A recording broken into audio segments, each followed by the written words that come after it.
சிறகடிக்க ஆசையிலே இன்னைக்கான எபிசோடு என்னன்னு பார்க்கலாம். ரோகிணி வந்து தினேஷுக்கு கால் பண்ணி முத்துக்கிட்ட எல்லாம் இந்த விஷயத்த சொல்லாத அப்படின்னு சொல்லுவாங்க.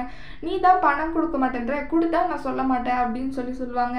அதுக்கப்புறம் இல்லை எங்கள் வீட்டில் ஒரு கல்யாணம் நடக்குது, அப்படி இந்த மாதிரி நகை எடுக்குவாங்க நாளைக்கு, அது எங்கள் வீட்டில் தான் இருக்குது அப்படின்னு சொல்லுவாங்க. அந்த நகையை வந்து நீ எடுத்துகிட்டு போயிடு அப்படின்னு சொல்லி தினேஷ்கிட்ட சொல்லுவாங்க. இது எந்த பிரச்சனையும் நான் மாட்டிக்க மாட்டேன்ல அப்படின்னு சொல்லி அவங்களும் கேட்பாங்க.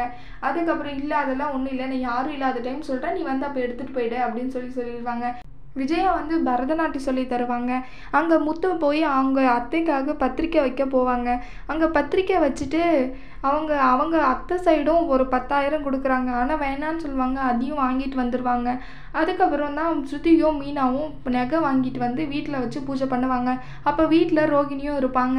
ஏன் ரோகிணி நீங்கள் என் கூட வாங்கன்னு கூப்பிடுறப்போ வரல, இப்போ இங்கே ஏன் வீட்லேயே இருக்கீங்களே, நீங்கள் ஷோரூமுக்கு போகலையா அப்படின்னு சொல்லி கேட்பாங்க. இல்லை இனிமேல் தான் கிளம்பணும், இப்போ தான் பிரைடு முடிச்சுட்டு வந்தேன் அப்படின்னு சொல்லுவாங்க.